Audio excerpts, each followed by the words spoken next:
You're doing the intro, Joi. This is your intro. Forget all the other intros. This is it. This is the one. Oh my gosh, I hate intros.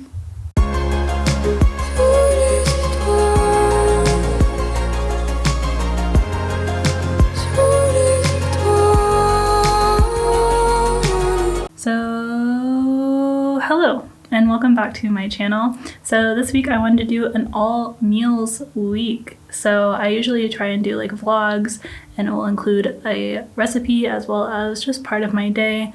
So today I'm going to be going over 4 of my favorite meals. I think it's a great time of the year to try switching it up, try a new meal, try a new recipe, and just share some good meal inspo. Okay, so the running theme throughout all of these meals is that they're all pretty easy. They all have leftovers, which is important. And yeah, all of them are super quick. We don't really follow any specific diet, but we do try and eat mostly vegetarian throughout our week. A couple of our recipes will have chicken in them. When it comes to just making things at home, it's much quicker if you just leave out the meat. So that's what we usually do. All right, so why are you still talking about it, Joi? You're the one making it weird. Nobody thought this was weird. I would love for you guys to comment down below some of your favorite winter recipes that you've been making recently. I think everybody gets in like a food rut every once in a while. It just really helps if we create a community that is about sharing and caring. And I would love to see some of your recipes. So leave them down below, or even just suggestions for recipes you'd like me to try to make. And I would love to. I'd be ever so honored. Alrighty then. I think I should really start cooking. I don't even want to talk about how many times I started this intro because it's kind of embarrassing. So let's do it. Okay, so the first recipe that we're gonna do is butter chicken. So this recipe is kind of interesting. It actually, in fact, has no butter. The basis of this recipe is tomato paste and onion and seasonings, essentially. It's a super simple meal. We always love a good crock pot meal. So first, I'm just gonna dice one medium yellow onion. Yeah, just get it all nice and dicey. I should also mention that all of these recipes will be down in the description box down below. If you want the exact measurements of everything, I don't measure anything, so that would probably be super helpful. So next, I'm just gonna go ahead and add 3 chicken breasts, the diced onion, and tomato paste to a crock pot. Set to high. So the main flavor in this meal actually comes from all the seasonings you put in it. So the most important being the curry powder and garam masala. That really gives you the classic butter chicken taste. And I throw cinnamon in everything, so obviously I'm throwing some cinnamon in there, as well as turmeric and coriander. Those are kind of the minor players in this. Let it sit for about 4 hours or until the chicken is tender and is falling apart. And the final step is to add the heavy whipping cream at the very end. Let that heat up for about 15 minutes and get all nice and incorporated with all the other flavors. Serve over rice. We prefer using brown rice, and then we eat it with naan. We usually get about 4 servings out of this, and it's perfect for just the 2 of us.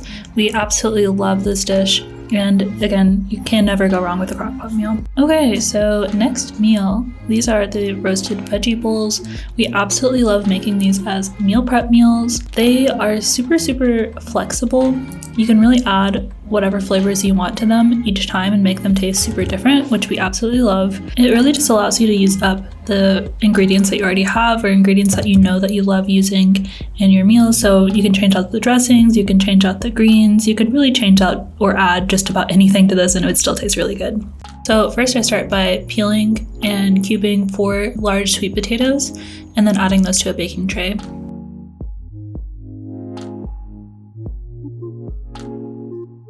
Next, I'm just going to add frozen broccoli to a separate baking tray. I add about 2 bags of broccoli. I just drizzle both of them with olive oil. Then I season both of them with salt and pepper, and then I season just the broccoli with garlic powder and cayenne powder. I really like just giving the broccoli a little extra flavor that I don't really feel like the sweet potato actually needs. And then I add those to a oven set to 400 degrees and take out the broccoli after about 25 minutes. And at that same time, I take out the sweet potatoes and flip them and then put the sweet potatoes back in, leave the broccoli out. Basically just cook it until you're liking. So this is what the broccoli looks like after about 25 minutes at 400 degrees. It's a little bit crispy, and that's exactly how I like it. And then again, same for the sweet potatoes. I like them to be a little bit crispier. So I'm just gonna make a bag of brown rice. I like the 90-second kind because, I mean, obviously it's just much quicker. So I assemble the bowls individually each time. I like storing them in separate containers just to keep them all nice and fresh. So first lay down a bed of greens, top it with some brown rice, and then some, obviously, broccoli and sweet potato. I mean, what else could you be doing with it? That's pretty much it. It's a really simple recipe. I topped mine with some balsamic dressing, but feel free to use whatever dressing you have on hand or just whatever dressing you prefer. Honey mustard's really good on it. We used a jalapeno cilantro dressing one time. That was super good. It's really up to you. It'd also be really good if you topped it with some chicken if you want just a little bit more protein, or even just some beans, like some black beans would be really good too. I mean, really just the possibilities are endless with this meal. It doesn't even have to be called a roasted veggie bowl. It could be a roasted anything bowl. It's just a really nice canvas and just something easy and reliable that you can eat throughout your week. So this is our meal number 2. Okay, so this next meal has probably been one of our all-time favorites throughout winter. I mean, we have it at least every other week at this point, but it is our veggie mac and cheese meal. So you really don't have to be a vegetarian or vegan to appreciate how amazingly flavorful this meal is. I mean, it's just absolutely perfect in every way. And it's just a good way to add in a little extra veggies with your mac and cheese so you don't feel completely terrible about just eating mac and cheese for dinner. So first you start out by soaking 2 cups of cashews in water. We actually ended up soaking these overnight just by accident. We just didn't feel like making the mac and cheese the day we were supposed to. Peel and dice 3 russet potatoes and add those to a large pot with the carrots and cover it with water.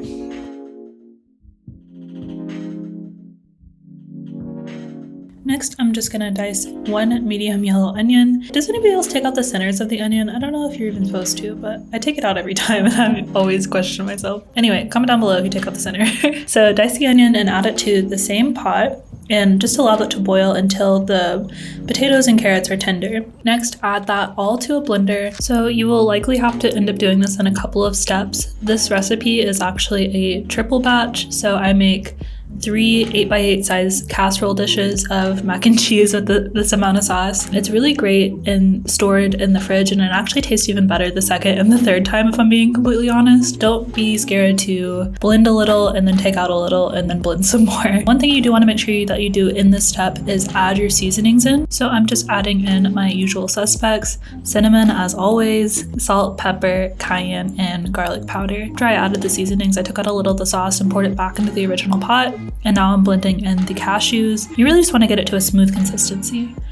As you can tell, that's what gives it its creaminess and its color. It's just a fabulous sauce. It's so freaking good. I just can't even. Even just watching these video clips back, I'm like, dang, I really need to make this mac and cheese again. Also, something else I do, I just thinned it out a little with a little water in the blender. Really, that's up to your discretion. If you want to make the sauce a little thinner, make it a little thinner. If you're fine with the consistency, then obviously leave it as is. So I just took out 2/3 of the sauce and I'm leaving 1/3 of the sauce in the pot, and I'm adding some cooked macaroni noodles and then just mix that all in until it looks good. So you could of course stop here and just eat it as is, but we like to go a step further and add it to an 8x8 casserole dish, top it with cheese and breadcrumbs. It really just takes it up a level and it's so delicious and gives it a lot of extra texture. That is the secret. Add that to an oven preheated to 350 degrees and then bake until basically just golden brown on top. And then it's ready to go. So if you try any of the 4 meals, I highly recommend trying this one. Okay, so this last meal is by far the easiest out of the bunch. So basically all you do is slice all of your vegetables. So that includes a yellow squash, a zucchini, an eggplant, and then Roma tomatoes. So we actually ended up getting a eggplant that was way too big compared to the rest of the veggies. So for those, instead of just slicing them, we also quartered those so that they would fit in the pan nicely with all the other vegetables. So this process actually goes by much quicker than you would think. It's really not too terribly hard. So lastly, I diced half of a medium yellow onion, and I'm gonna mix that in with this marinara sauce. Rose is by far our favorite marinara sauce that we have found. It's just really, really good. You don't need a lot of it, and it's just super flavorful on its own. You don't really need to add any extra seasonings to it. So just toss the onions in, and I kind of just mix it in with the sauce, and then I layer the veggies on top of that.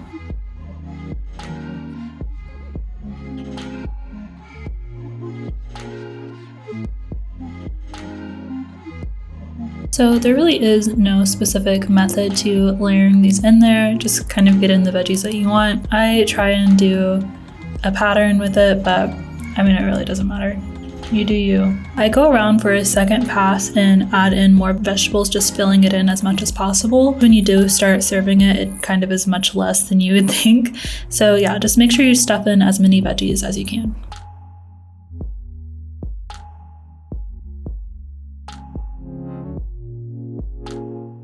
So finally, I'm just gonna top it with some salt, some pepper, and garlic powder.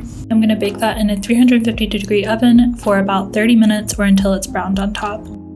And since I had so many extra vegetables left over, I'm just going to lay those out on a baking sheet and top them with some olive oil, salt, and pepper. And I'm just gonna go ahead and bake those with the ratatouille as well. And here is the final dish. So I serve it over a fourth a cup of ricotta cheese, and it's absolutely delicious. I would recommend eating it with another thing with it, like possibly like a salad or some chicken or something to be a little bit more filling. It is a little light, but it's so creamy and savory. I really don't think you'll be disappointed by it. Alright, so if you made it towards the end of this video, I imagine it wasn't that long and you're not that much of a trooper, so I'm just gonna come on and say it. But I do really appreciate everybody that watches through my whole videos. So if you did like this style of video, I would love it if you just went ahead and liked the video. I would love it if you took the time to subscribe to my channel for videos once a week. I'll see you at the same time, same place, next week. Bye.